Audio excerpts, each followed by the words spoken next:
Om Namo Bhagavate Vasudevaya. Om Namo Bhagavate Vasudevaya. Om Namo Bhagavate Vasudevaya. Narayanam Namaskritya Naram Chaiva Narottamam Devim Saraswatim Vyasam Tato Jayamudirayet Nashta Prayeshvabhadreshu Nityam Bhagavata Sevaya Bhagavatyuttama-shloke Bhaktir-bhavati naishtuki.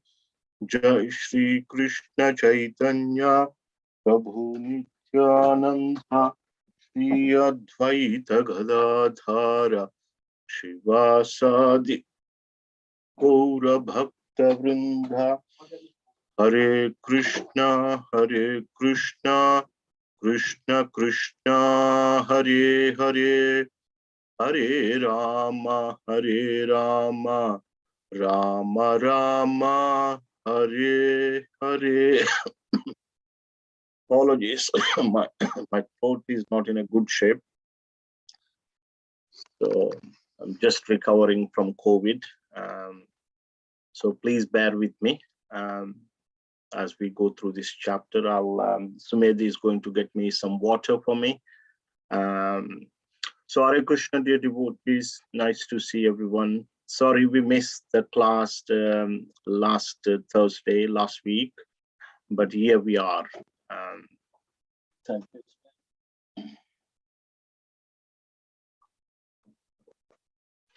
So today we will be discussing chapter 20 of third canto. In the previous chapters, we had finished we had completed the pastime of Varahadev. Varahadev lifting Mother Earth from the Garbhodaka ocean, and also at the same time Varahadev killing Hiranyaksha, the demon Hiranyaksha. So we had seen that Varahadev had appeared in the first Manvantara and also had appeared in the sixth Manvantara. When he had appeared in the sixth Manvantara, he killed Hiranyaksha demon. And in the first Manvantara, Swayambhu Manvantara, he just lifted the earth from Garbhodaka ocean and put it in its place, so that Manu can use it. Manu can rule it and populate it. So let me share the screen here. Chapter 20. So chapter 20, it's entitled Conversation Between Maitreya and Vidura. So could we ask someone to read from text 1 to 8? Madhav Kumar Prabhu, if you are there, you can assign accordingly. Thank you. Yes, Prabhu, Hare Krishna. We could just go chronological, starting with Anil Sadhu, Prabhu, Anuradha Mataji, and like that, going down the order. Hare Krishna. Thank you, Prabhuji. Chapter 20, Conversation between Maitreya and Vidura. Text 1. Sri Savanaka inquired, O Sutta Goswami, after death was again situated in its orbit, what did Swayambhu Manu do to show the path of liberation to persons who were to take birth later on? Text 2. Savanaka Rishi inquired about Vidura, who was a great devotee and friend of Lord Krishna, and who gave up the company of his elder brother because the latter, along with his sons, played tricks against the desires of the Lord. Text 3. Vidura was born from the body of Vedavyasa and was not less than he. Thus, he accepted the lotus feet of Krishna wholeheartedly and was attached to his devotees. Could you please scroll down, Prabhuji?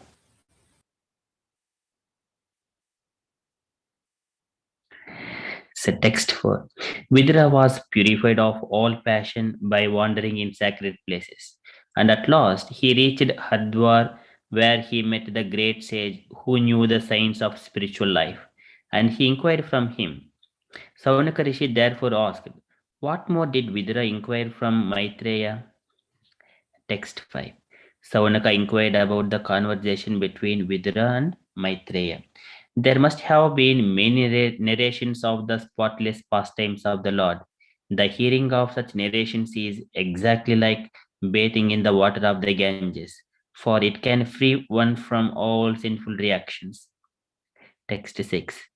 O Sota Goswami, all good fortune to you. Please narrate the activities of the Lord, which are all magnanimous and worth glorifying.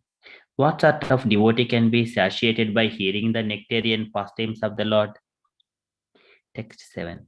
On being asked to speak by the great sages of Naimisharanya, the son of Romaharshana, Sutta Goswami, whose mind was absorbed in the transcendental pastimes of the Lord, said, "Please hear what I shall now speak." Text 8. Sutta Goswami continued, Vidura, the descendant of Bharata, was delighted to hear the story of the Lord, who, having assumed by his own divine potency the form of a boar, had enacted the sport of lifting the earth from the bottom of the ocean and indifferently killing the demon Hiranyaksha. Vidura then spoke to the sage as follows. Text 9. Vidura said, "Since you know of matters inconceivable to us, tell me, O holy sage, what did um, um, sorry, Prabhuji, so some, yeah. What did Brahma do to create living beings after evolving the Prajapatis, the progenitors of living beings?" Thank you, Prabhu. Hare Krishna. So, Hare Krishna. So, following the description of Lord Varaha, killing of Hiranyaksha. So, here Shaunaka started to intervene with Sutta Goswami. We are very well aware that Sutta Goswami is narrating entire Srimad Bhagavatam that he had heard from Shukadeva Goswami to the sages of Naimisharanya. And these sages were headed by Shaunaka. So there was a spokesperson from the sages. There were thousands of sages in that gathering. If everyone started, inquiring, then it would probably never finish. So Shaunaka is asking on behalf of all the sages assembled in at Naimisharanya. Sutta Goswami is narrating the entire Srimad Bhagavatam, and we knew that Sutta Goswami heard Srimad Bhagavatam while Shukadeva Goswami was narrating to Parikshit Maharaj, who was cursed by a son of sage to die in 7 days. So here, Shaunaka, so he was saying, so he wanted to know the activities of Swayambhu Manu further. So we know that Lord Brahma created Swayambhu Manu and asked him to populate the world. But when he looked down, the earth was submerged in the Garbhodaka ocean. And he asked Lord Brahma, his father, to retrieve that earth. Hmm? While Lord Brahma was contemplating what to do, how to retrieve it, we know that Lord actually appeared as boar, Varaha, from nostril, one of the nostrils of Lord Brahma, and eventually he retrieved the earth from the Garbhodaka ocean. So during that course, Vidura, Maitreya narrated another pastime of killing of Hiranyaksha.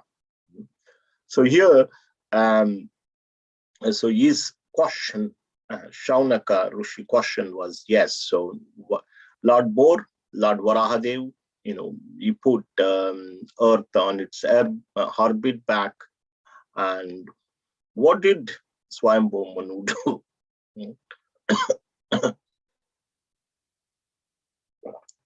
That was his question. And then he also says he glorifies Vidura. What kind of person is, Vidura is a great devotee of the Lord. We know that Vidura simply left Hastinapur because his elder brother and the sons of his elder brothers, headed by Duryodhan, simply do not want to listen to Vidura's instruction and respect the Supreme Lord Sri Krishna and his message.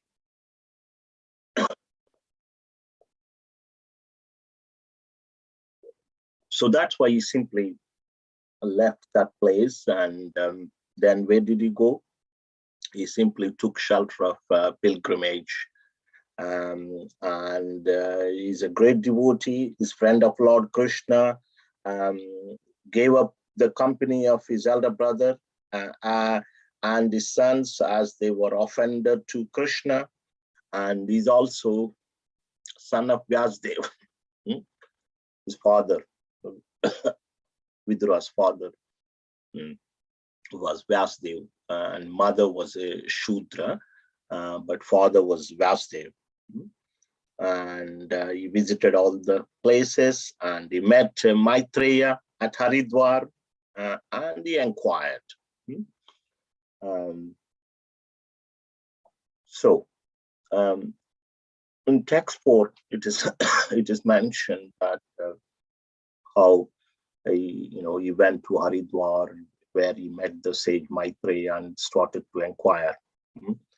So Prabhupada writes some very important things in the purport, that going to holy places is important, but just not visiting them, but actually hearing about the Lord is most important. So that's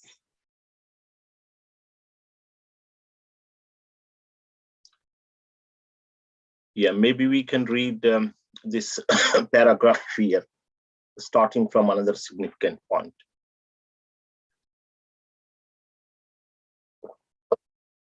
Anybody would like to read? Anuradha Mataji? Hare Krishna Prabhuji. Please. Okay.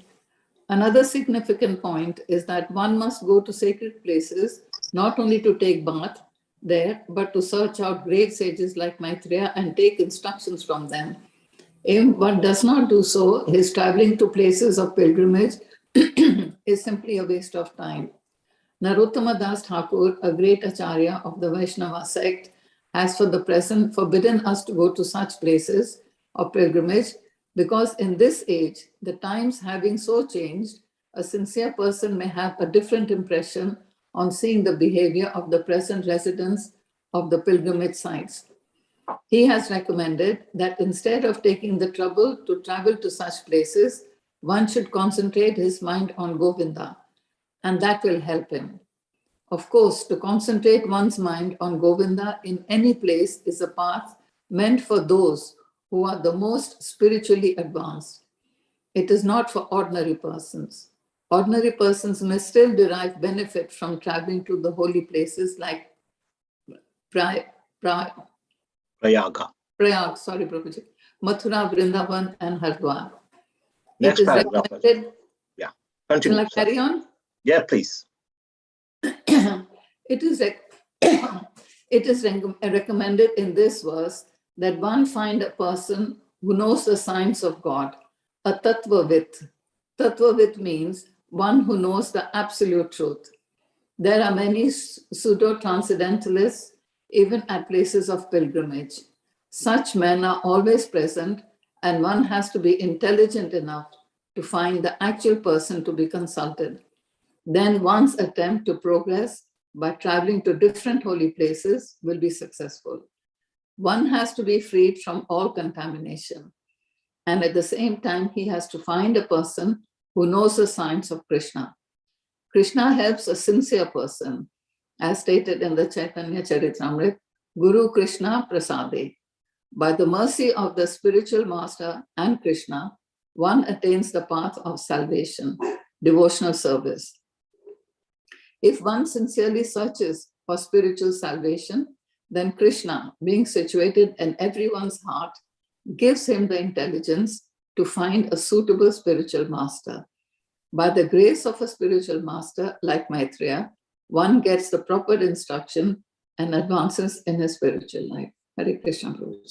Thank you very much, Mataji. I think from this purport, I want to like the essence, essential points are that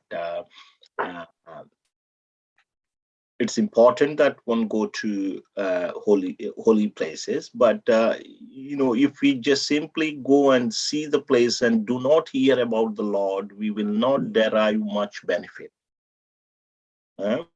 Rather, if we sit down and hear about the Lord from here itself, that will give us much more benefit. And also the second point is that we should inquire from the tattvavits. There are so many pseudo spiritualists, pose themselves to be great saintly people. Prabhupada mentioned that we should aware of them and we should hear from the right people. For the sincere soul, Krishna will always guide. So we should always sincerely desire that, oh Krishna, please direct me in the right path. And if there are any questions, please direct me to the right person, right saintly person. So those are the couple of points that I can think of from that purport.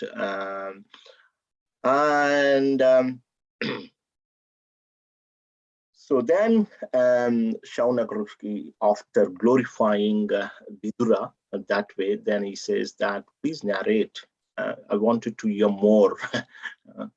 And what sort of devotee can be satiated by hearing the nectarian pastimes of the Lord?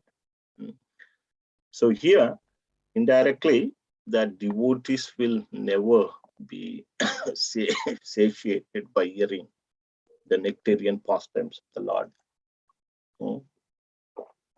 So you can see that the sages headed by Shaunaka, they kept on asking questions, kept on.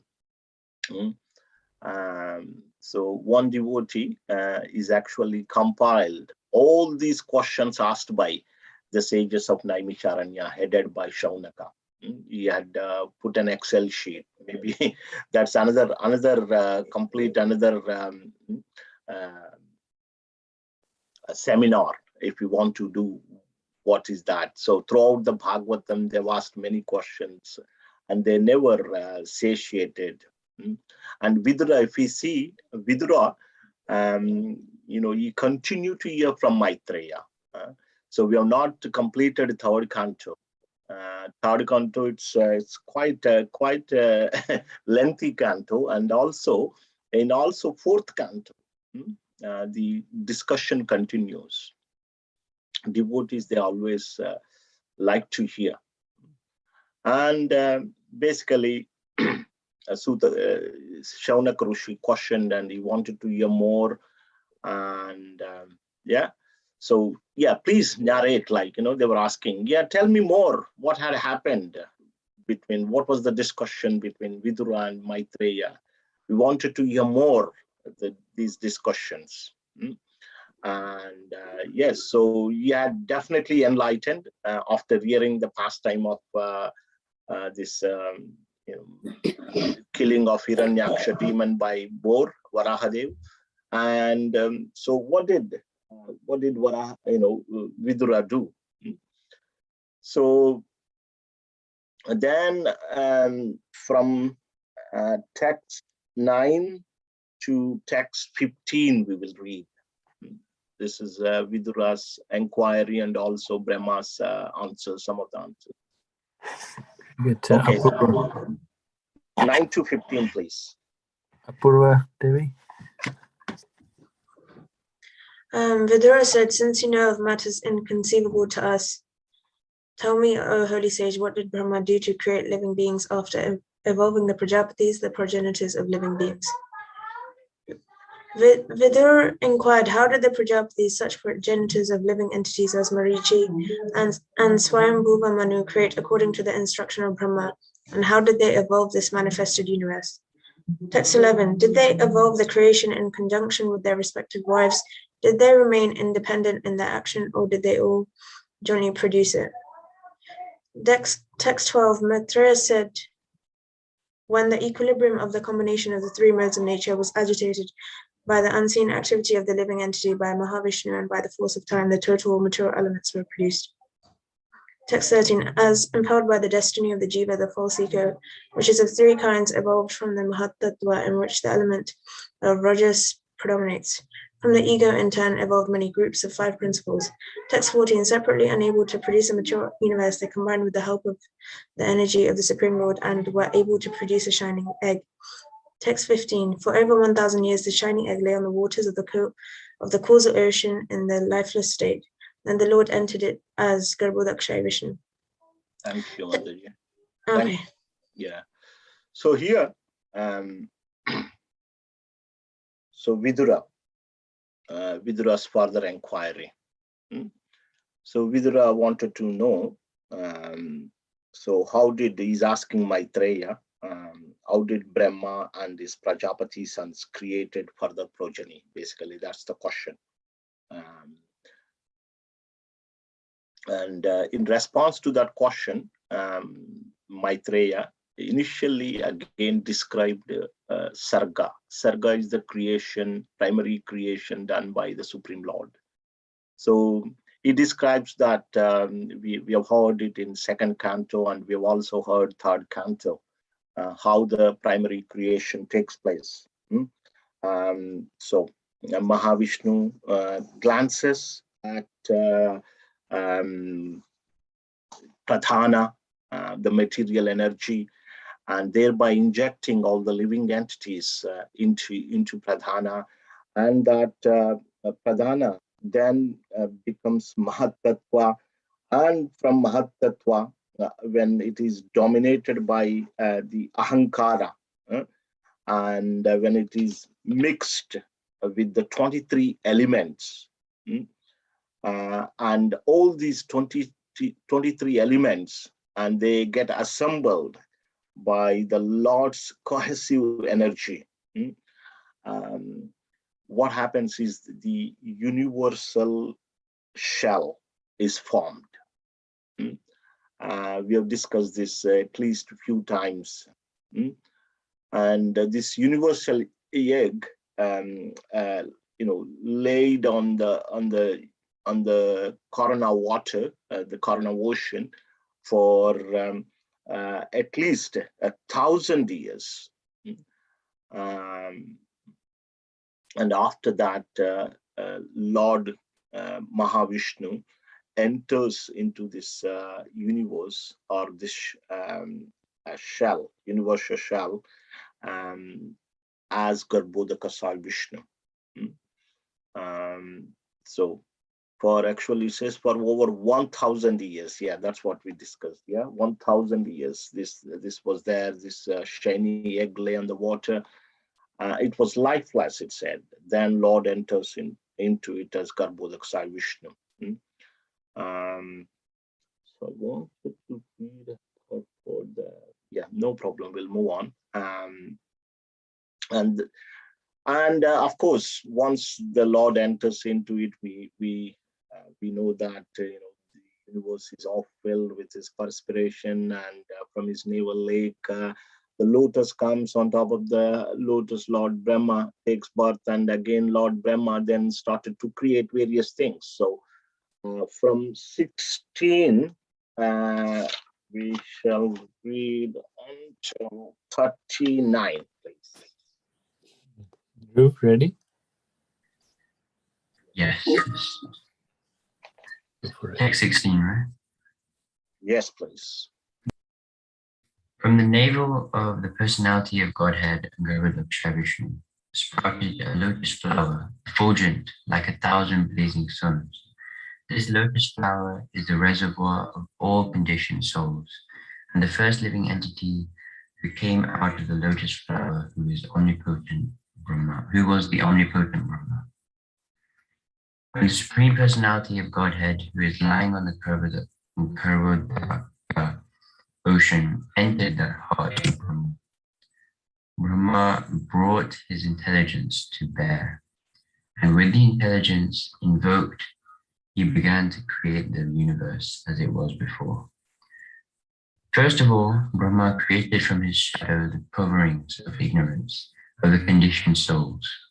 They are 5 in number and are called the Mistra, Andha, the Mistra, Tamas, Moha, and Mahamoha. After discussed, Brahma threw off the body of ignorance, and taking this opportunity, Yakshas and Rakshasas sprang for possession of the body, which continued to exist in the form of night. Night is the source of hunger and thirst. Overpowered by hunger and thirst, they ran to devour Brahma from all sides and cried, "Spare him not, eat him up." Brahma, the head of the demigods, full of anxiety, asked them, "Do not eat me, but protect me. You are born from me and have become my sons. Therefore you are Yakshas and Rakshasas." He then created the chief demigods, who were shining with the glory of goodness. He dropped before them the effulgent form of daytime, and the demigods sportingly took possession of it. Lord Brahma then gave birth to the demons from his buttocks, and then were very fond of sex. Because they were too lustful, they approached him for copulation. The worshipful Brahma first laughed at their stupidity, but finding the shameless asuras close upon him, he grew indignant and ran in great haste out of fear. He approached the personality of Godhead, who bestows all boons and who dispels the agony of his devotees, and of those who take shelter of his lotus feet. He manifests his innumerable transcendental forms for the satisfaction of his devotees. But Brahma, approaching the Lord, addressed him thus: "My Lord, please protect me from these sinful demons who were created by me under your order.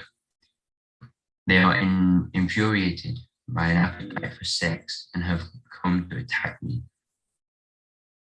My Lord, you are the only one capable of ending the affliction of the distressed and inflicting agony on those who never resort to your feet. The Lord, who can distinctly see the minds of others, perceived Brahma's distress and said to him, 'Cast off this impure body of yours.' Thus commanded by the Lord, Brahma cast of his body. The body, given up by Brahma, took the form of the evening twilight.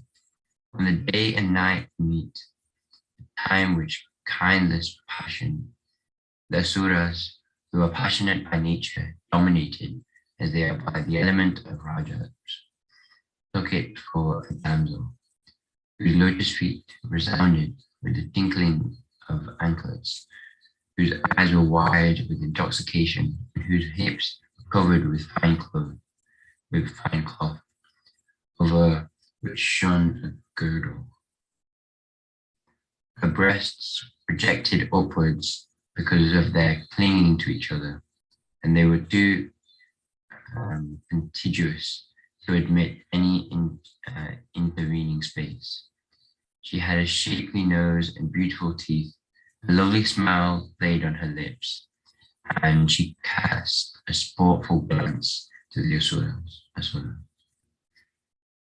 Adorned with dark tresses, she hid herself, as it were, out of shyness. Upon seeing that girl, the asuras were all infatuated with an appetite for sex. The demons praised her. Oh, what a beauty! What rare self-control! What a budding youth! In the midst of us all, we were passionately longing for her. She is moving about like one absolutely free from passion, indulging in various speculations about the evening twilight, which appeared to them endowed with the form of a young woman. The wicked-minded asuras treated her with respect and fondly spoke to her as follows. Who are you, O pretty girl? Whose wife or daughter are you? And what can be the object of your appearing before us? Why do you tantalize us? Unfortunate as we are, with the priceless commodity of your beauty. Whosoever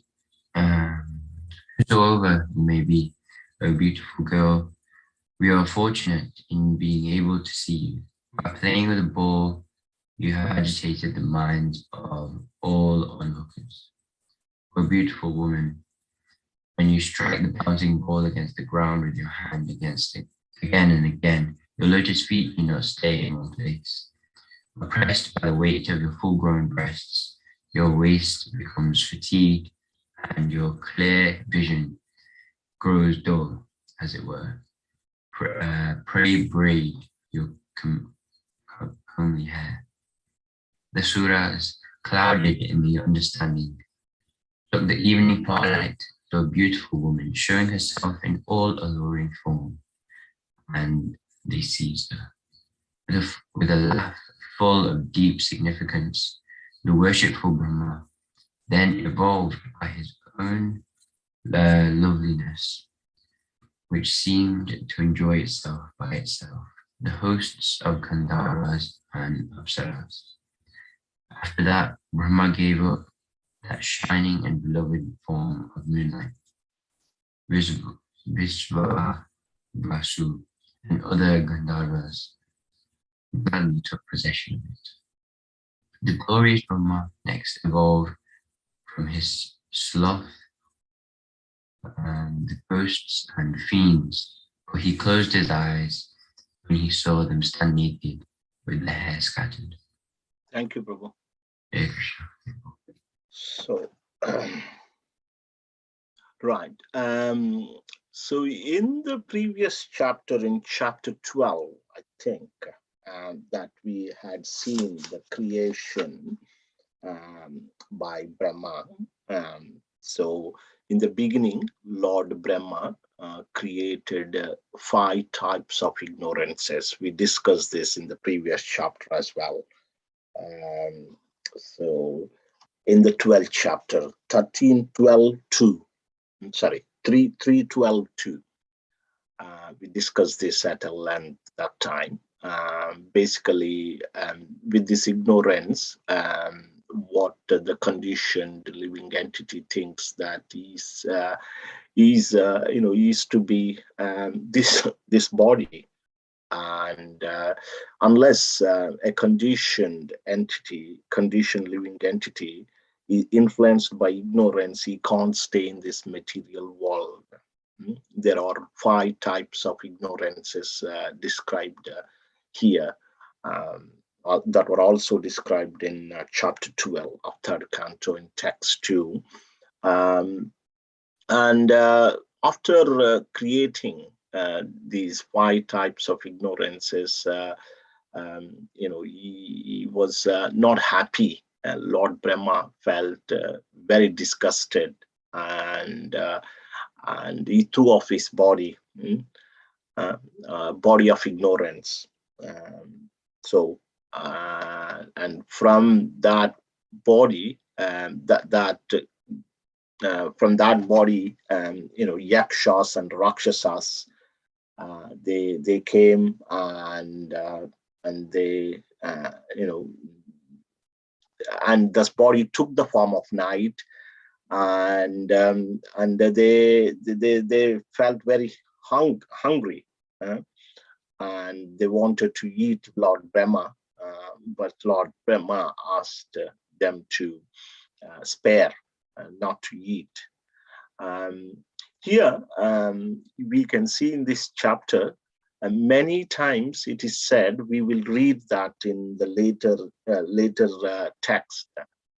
It is said that Lord Brahma threw off that body, or gave up that body, cast off that body. It is said, Sridhar Swami, he explains that we will read that little later. So he actually gives up that mentality.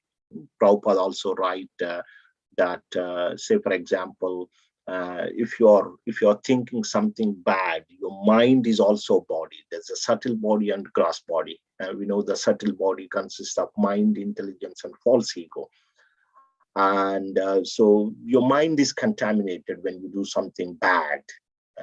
So giving up that mentality is giving up that body. So that's how it is described here. So and after that creation of yakshas and rakshasas, then Lord Brahma, then he created demons from the buttocks. Before that, he created demigods. You see here in text 22, who were the shining with the glory of goodness. He dropped before them with effulgence from the daytime. So the demigods were created from the goodness, and they when the body of when that body is given up, that took the form of daylight. That is accepted by the demigods, daylight. And from the buttocks, Lord Brahma gave birth to the demons. There's a bit of description here. And after creation, so they actually wanted to have union with the Brahma itself. Brahma laughed for their stupidity, but the shameless asuras, they were chasing him up. What do? So you approach the Lord in those conditions. And this is a very nice verse, text 27. So this is a memory verse. Very beautiful verse. We can offer this prayer to the Lord every day. Tvamekaha Tvameka kila lokanam klishtanam kleshanashanaha Tvamekaha kleshadastesham anasanna padam tava. My Lord, you are the only one capable of ending affliction of the distressed and infringing agony on those who never resort to your feet. We'll read this little purport. Anybody would like to read the purport? I'll read, Prabhuji. The Please. words Kleshadas Tesham Annasana Padam Tava indicate that the Lord has two concerns. The first is to give protection to persons who take shelter of his lotus feet, and the second is to give trouble to those who are always demoniac and who are inimical towards the Lord. Maya's function is to give afflictions to the non-devotees. Here Brahma said, "You're the protector of the surrendered souls, therefore I surrender unto your lotus feet. Please give me protection from these demons." Thank you. So, The Prabhupada. So we can offer this prayer to the Lord every day. Lord is protector of the afflicted devotees or distressed devotees, and he also put non-devotees in agony. What's This the was verse number again? this one 27, 3:20:27. Thank you. And Lord said, when he approached the Lord said, cast off this impure body. So this is where we read a little bit. So let me find out. Yeah, from here, according to Sridhara Swami. Shashi Singhal Mataji, could you read next, please? You're on the list. Great, Prabhuji. Thank you. Hare Krishna, thank you very much. According to Sridhar Swami, Brahma's constant dropping of his body doesn't refer to his actually giving up his body. Rather, he suggests that Brahma gave up a particular mentality. Mind is the subtle body of the living entity. We may sometimes be absorbed in some thought which is sinful. But if we give up that sinful thought, it may be said that we give up the body. Brahma's mind was not in correct order when he created the demons.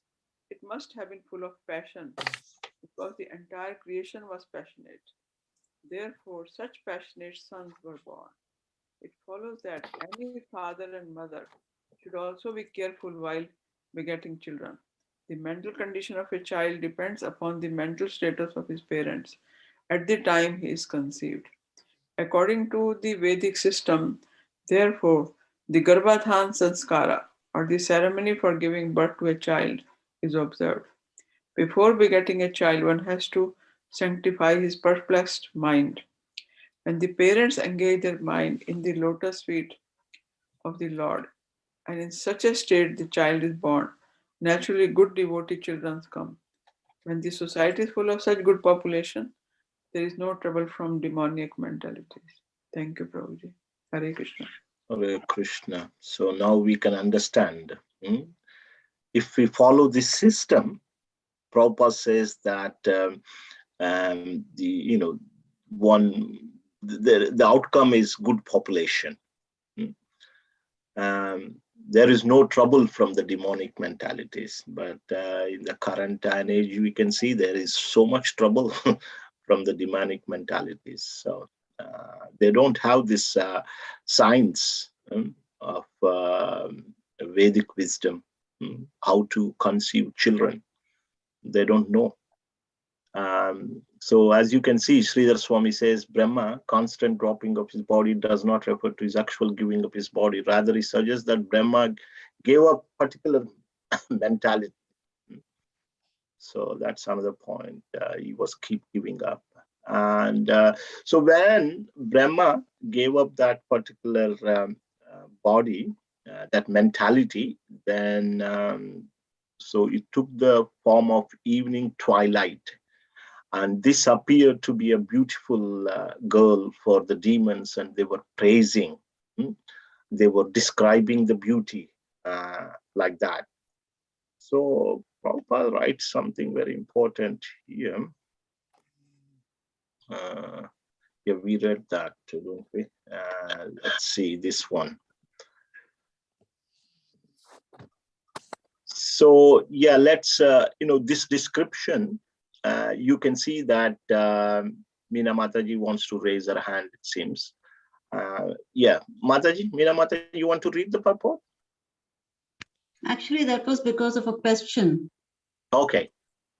What was your Can I question? say now, or do you want me to wait? Which one is it?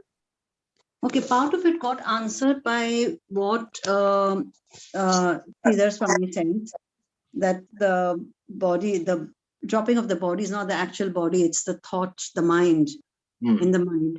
But then how does one relate that to like the daytime for the devas and then the nighttime for the asuras? How does one, understand that? It's a good point. it's a, it's a very good point. Yeah, what you're trying to say is when he gives up that mentality that took the form of this, that took the form of this, isn't it? That's what you're trying to say. I don't know truly, to be honest with you. I can only take Sridhar Swami's point there. That he clearly mentions Sridhar Swami of giving up that mentality. Maybe that subtle one, because it can take the form. Just imagine Lord Brahma is. How will it take the form, Prabhuji? I cannot fathom, I cannot understand that. Yeah, that's right. Because we can't fit everything into our brain. Yeah. It is difficult. And most of these things are unconceivable. Even just see, like, Brahma sitting there and creating. How can you, how can you fit that into your brain? Because we are not seeing that. It's just, nobody is creating demons and demigods just by sitting like that. Isn't it? I can say accept that because, okay, the Lord has instructed him, he is carrying out the instructions. That subtle body, it could be like this. You're right. The subtle body, when he's giving up the subtle body, it's a subtle nature. The subtle nature is taking the form. That much only I can understand. So it cannot be physical. It can be just subtle body. So subtle body, when he gives up, that is taking that form. How do the asuras look at that as a beautiful woman? It appeared like that for them. That the evening twilight appeared like that. So this description I can only say. Yeah. So it appeared like that for them because they were in that mood, and the evening twilight appeared to be like that. Maybe again, if I get more understanding of that, I will give, but it's difficult. So it's difficult. I think we'll just accept that and move forward. Move forward. But you're right. You're right. Even I was when I was reading, I was querying like that, and then Prabhupada mentioned, I heard it before also many times, that Sridhar Swami says that he's giving up mentality. So that mentality can be subtle, and that subtle can also take a form. Yeah. So that much only I can understand. And so we'll have to move forward. Thank you. So let's read this purport, this description. Madhakumar Prabhu, you want to ask someone to read this purport? Yeah, sure, Prabhuji. I think Manjula Mataji is next, and then Ambada Prabhu. Manjula Mataji, you're there to read? Yes, Prabhu, I'm there. Yeah. Please go for it. I'm just trying to make it a slightly bigger. Yeah. Okay, here we are. The difference between the demons and the demigods is that a beautiful woman very easily attracts the minds of demons, but she cannot attract the mind of a godly person. A godly person is full of knowledge and a demoniac person is full of ignorance. Just as a child is attracted by a beautiful doll, similarly, a demon who is less intelligent and full of ignorance is attracted by material beauty and an appetite for sex. The godly person knows that this nicely dressed and ornamented attraction of high breasts, high hips, beautiful nose, and fair complexion is Maya. All the beauty a woman can display is only a combination of flesh and blood.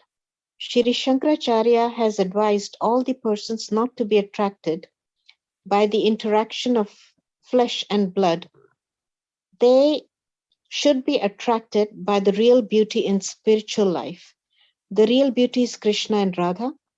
One who is attracted by the beauty of Radha and Krishna cannot be attracted by the false beauty of this material world.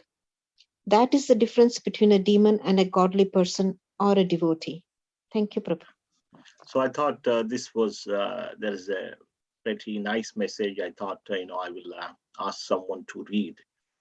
And also, the more and more we get attracted to the beauty of Radha and Krishna, our attraction towards the material things will be diminished. The attraction is there for the material things, that is lust. And as we engage in the devotional service, and as we get attracted day by day, and this will be diminished. Then Lord Brahma created Gandharvas and Apsarasas from his beauty. And the Brahma then gives up his body. Again, giving up body means mentality, according to Sridhar Swami, which became moonlight. And the Gandharvas, headed by Vishwavasus, accepted it.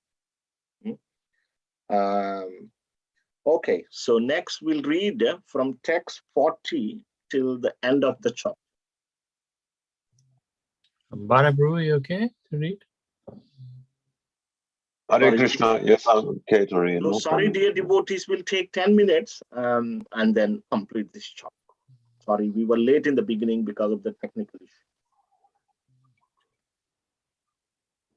Okay, you say from 40. Text 40, please. Yeah.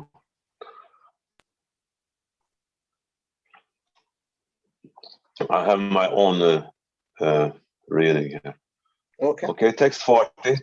The glorious Brahma next evolved from his sloth, the ghosts and the fiends, but he closed his eyes when he saw them stand naked with their hair scattered.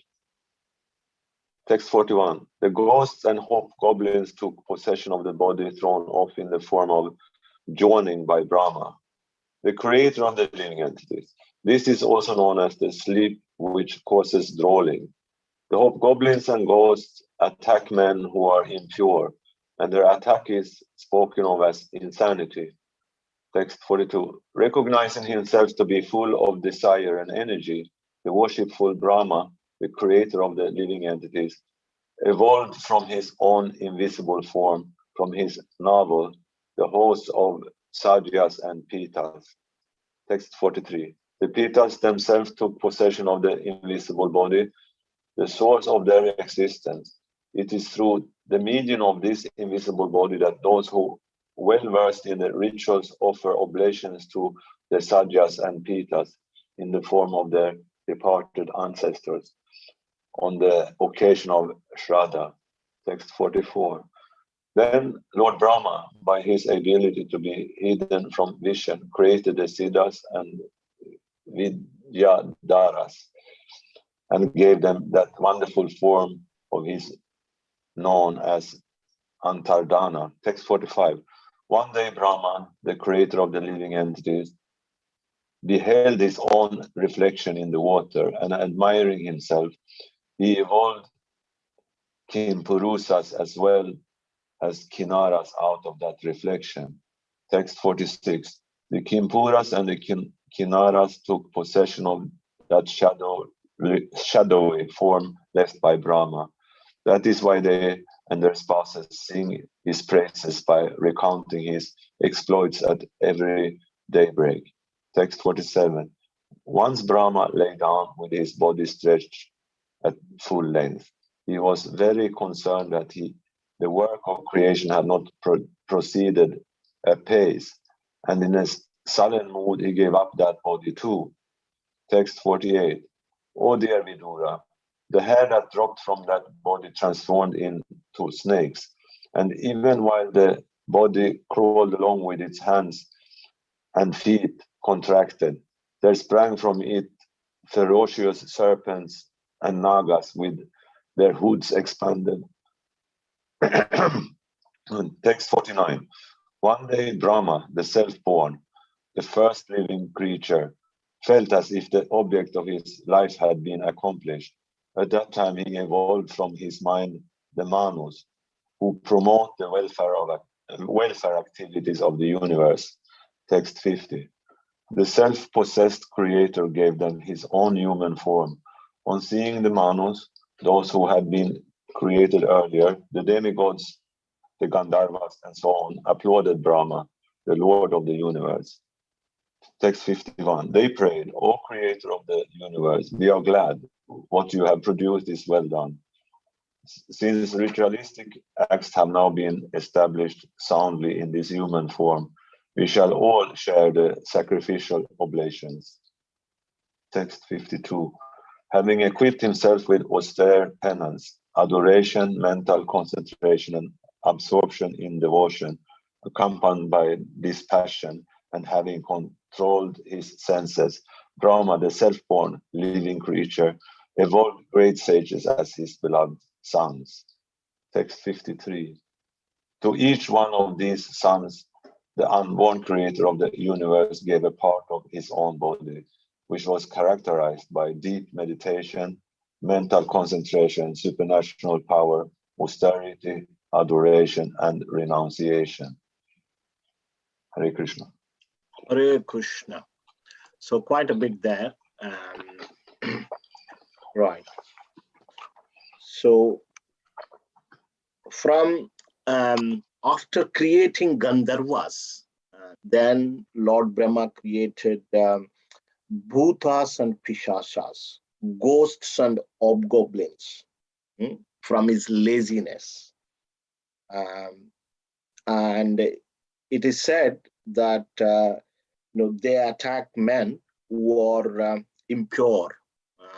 These ghosts and hobgoblins, they do not have the gross body. And if they want to enjoy, then they have to enter into a person who has a gross body.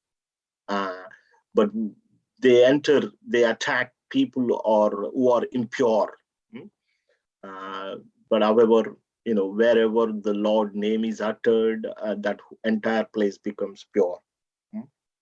And then Lord Brahma, he created Sadhyas and Pitrus from his invisibility, from his invisible form, and from his power. And so these Pitrus and Sadhyas, they do not have any particular form. They are invisible. And let me see, we can read a little bit there.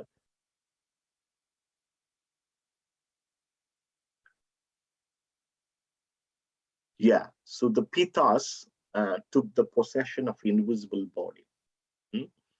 So we'll read this small purport. It's only small.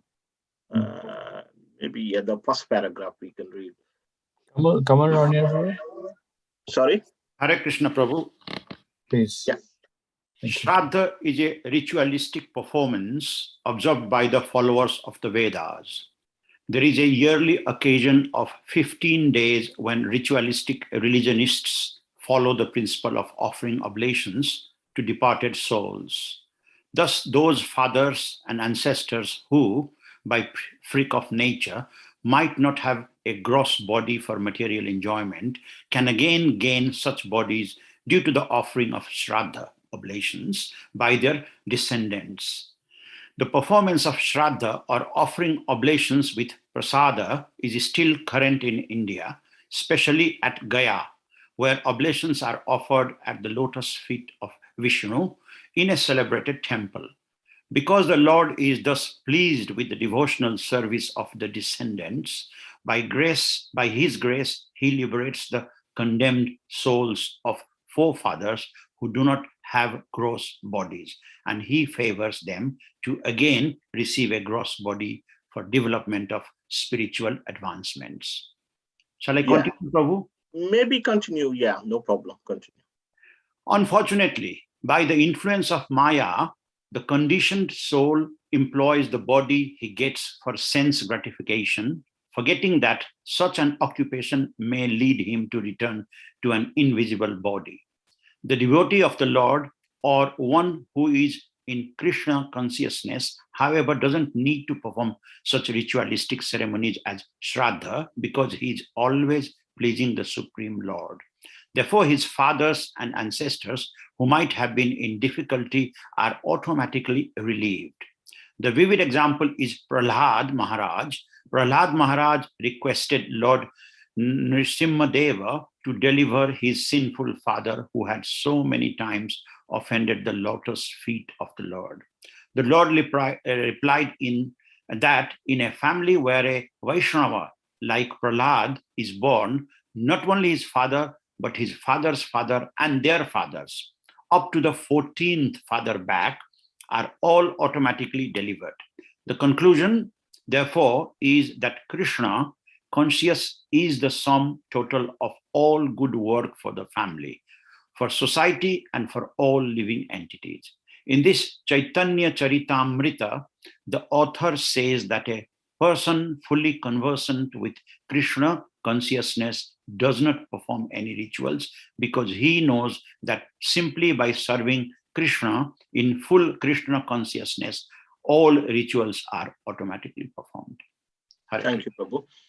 So here we have been discussing this sadhyas and pitrus. So they have an invisible body, and when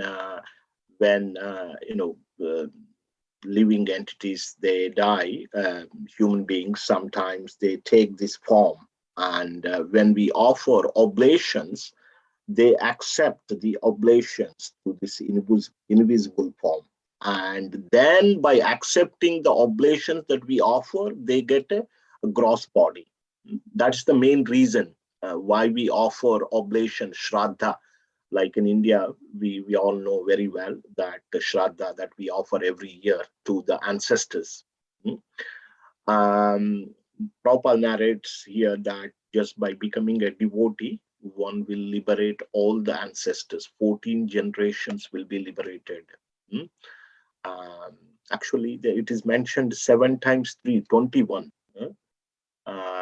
21 generations or liberated. So Prabhupada says that become a devotee and all your ancestors will be liberated. So what a wonderful gift that we can give it to our own ancestors.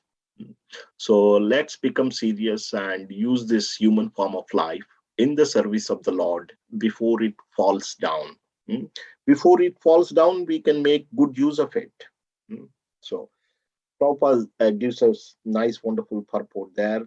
And later on, we see from his anger, from his reflection, Kimpurushas, Kinnaras were created.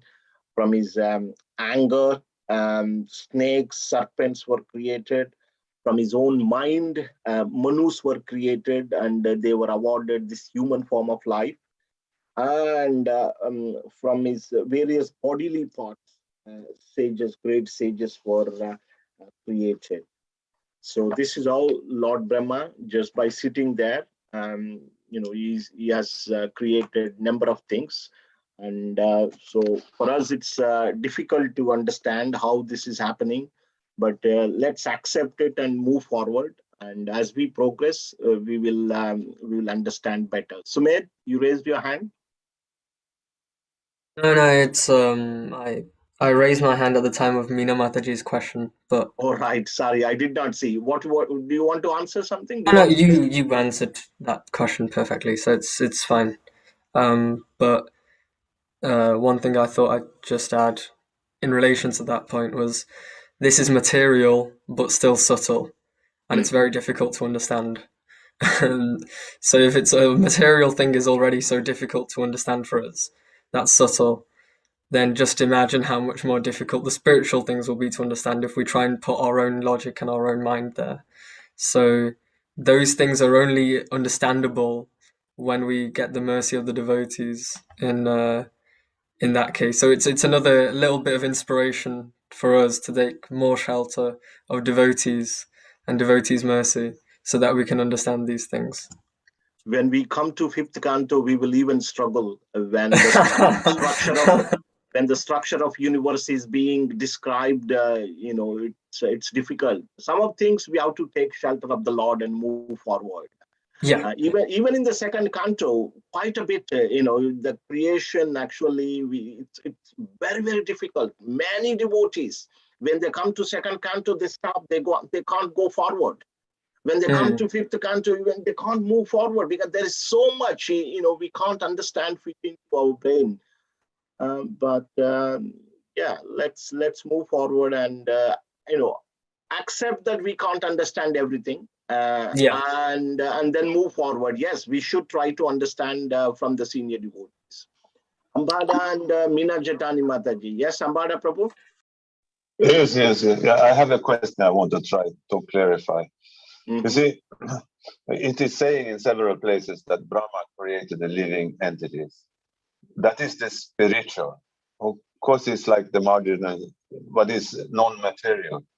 So, is it easy to understand that concept? What are you saying? The created beings are spiritual, not material? Is that what you're trying to say? It's saying living entities. Brahma, the creator of the living entities. That is the spirit soul. So I'm surprised that Brahma, of course, he is also a spirit soul, but a higher spirit soul, which has been given the material task of creating all the different material species. But as Sumit also said, there is the subtle body also, the creation. It's interesting. Yeah. Yes, so is that a comment or a question? It's a kind of question because I can't get it together with that actually Lord Brahma is also creating the living entities, the servants of the Lord, the spirit souls. Yeah, because he's empowered by the Lord, you see. So that is secondary creation. He's empowered by the Lord. He has given that potency to create. So he's able to create spiritual beings then also. He creates the living entity as well No, the spirit souls are already there. Spirit soul, spirit soul already there, and they take this form. They get into the material body. He can't create the spirit. Okay, no, that's clear. Now we are clear. Yeah. So the spirit is anyway. The spirit is already existing. It is eternal. Jiva Bhuta Sanatanaha. Living entities are eternal in the spiritual form. They are getting all these material bodies. Even the material bodies, some of them are gross, some of them are subtle. Yes. So Brahma creates bodies for these. No, he only creates the subtle and gross bodies. He doesn't create actual living entities when they just come and enter into them. Yes, that's clear. Yes, 100%. It's just the confusion may come from passages. No, thank you for asking. Yeah. So next we'll move on to Meena Mataji, Meena Mataji, and then Apurva Mataji. Yeah, thank you. Prabhuji, I've often wondered, like now it's written over here, the kinnaras are also produced by Brahma. So, I used to often wonder, what karmas does one do for one to be homosexual or kinnaras, or, why it happens to them. So can one say it's because they're all actually produced by Lord Brahma? So can one say it's because of karmas we take those kind of forms? How does one explain that? So your question is certain, when from this chapter we can understand certain beings or have intrinsic properties, intrinsic propensity of a particular nature. Say, for example, these demons, they were just running after Lord Brahma for union. So your question is that certain people, you're mentioning specifically homosexuals. Did you say that? Actually, my thought was more towards the Kinnaras who are there. Kinnaras, Yeah. you know what does Kinnaras means? Kinnaras is a class of Gandharvas actually. They're highly elevated beings, Kinnaras and Kimpurshas. Okay. Yeah, that's my understanding. Kinnara, Kimpurusha, they're very. It's like kind of a sect of demigod. But I thought Kinnaras were neither man nor woman. Like I have to go and dig deep into it, Kinnaras, but they are. My understanding that they are not demons. They are kind of demigods, a type of demigods, elevated beings. Okay. So there is a planet actually on the earthly planet. There is a portion called Kimpursha Varsha, and Lord Hanuman is there in the Kimpursha Varsha. So Kinnara Kimpursha is they worship the Lord there in Kimpursha Varsha. They worship Ramchandra. So that we will read in the 5th time. I was going to say, a quick look up on Google will tell you Kinnara is half man and half horse. Half man and half horse. Yeah, and Srila Prabhupada says in many passages that actually Kinnara is a half man, half monkey actually. And monkey. In the Kimpurusha Varsha, yes, where the monkeys reside, that's where the Kinnaras are. You can find texts on the like conversations where Prabhupada talks about this. So actually my reference, sorry, I misunderstood the word Kinnara. So my reference was for the eunuchs actually. Eunuchs. My question was referring to them. Why do they get that kind of body? Why do they get? We all get different bodies based on our desires and our karma. Two things for any type of body. I got this particular type of body, and I have certain desires, and I look in a certain way. So the reason is two things: my karma, what I deserve, and what I desire. So these are the two. Deserve is karma, and desire is that that propensity. So these are the two things that determines one's next body. Thank you, Prabhuji. Thank you. Thank you. Apurva is gone, I think, after that discussion. Yeah. So I know it is yes, Shashi Mataji. Did you want to say something? Or Kamal Prabhu? Oh, Prabhuji, I don't have any question. You answered everything so nicely. Yeah. Kamal Prabhu? I just wanted to add something which I know from basically general reading and observation. Kinnara is obviously, as Mataji said, eunuchs. But in our culture, especially in North India, for your information, I'm sure you all know it, no wedding is complete without their presence. So they are supposed to be there. Their presence is supposed to be important to give us blessings. So it basically comes to add to what you said. They are like half demigods and so on. So that's something. And just analyzing the word itself a little bit, Kim Nara becomes Kim Nara. Yeah, whether are they man? Are they? Yeah. So, but that's Vanara. That is also same thing. Vanara. I was coming to that. I was going to mention that as well. Kim Va Nara. So remove the Kim Va Nara. Are they men or not men? That's the question. So that's where the word Vanara evolves, which is very interesting. But I just wanted to mention it. That's all. Dhanyavad. Hare Krishna Prabhu. No. Thank you so much. Our Kamal Prabhu has got extensive, knowledge on Sanskrit. He is a Sanskrit teacher. I've attended a couple of his lectures as well. But my understanding, I never thought they were eunuchs. I never heard Kinnaras were eunuchs. I know that, this is a planet where, monkey type of beings, Hanuman, they are all called Kinnaras and Kimpurshas. That's how I knew. But I never heard them to be eunuchs. I never heard that. So this is something I learned new today. Yeah, the word is basically used in India to represent eunuch. That's what Mataji was saying.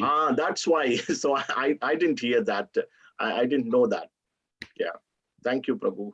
They give their blessings at weddings and when the newborn children, babies as well, Prabhuji, don't they? As well. Yeah. Yes.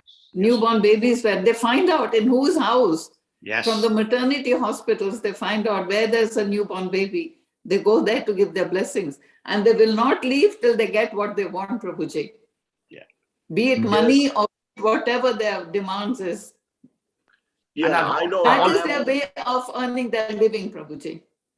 Oh, yeah. I remember. I'm from a village. Most of you know that they used to come for all the, I don't remember exactly birth and things like that, but they used to come and demand for charity at certain occasions. I used to remember that. In some family, I've heard that they actually call them for their blessings. Yes, they do, blessings. Prabhuji. Yeah, to bless. Yes, Prabhuji. We learned something new. Hare Krishna, Hare Krishna. Hare Krishna, Prabhuji. Thank you. Okay, Madhakumar Prabhu, are you still there? Over to you.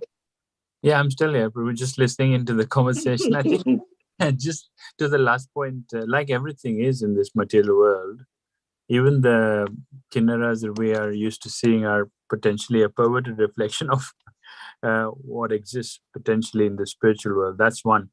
And I think just at the start of the discussion, the question was, how do you get to that stage? It's, as you rightly mentioned, all the forms of bodies are essentially created to satisfy the desires of the human beings.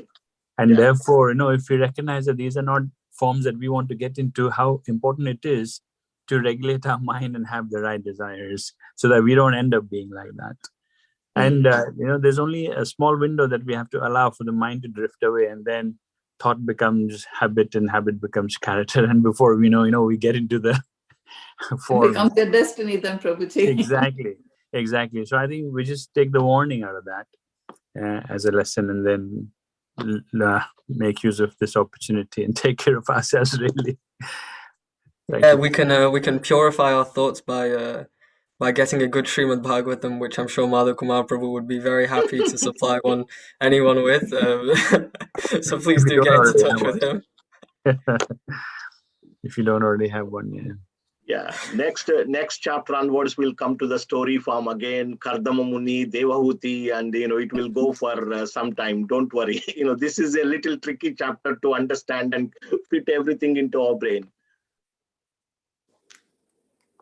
Okay. Anything, Madhakumar Prabhu? No, that's it. But thank you. It was a nice discussion. Thank you for taking the effort, Prabhu. I know you're not fully up to speed, but thanks for taking the time. No, I missed the last session, so I thought, I can't do two in a row, so I must come today. Hare Krishna. Srila Prabhupada ki jai. Gandhara Srimad Bhagavatam ki jai. Gaurav Premanandi. Hare Krishna. Hare Krishna.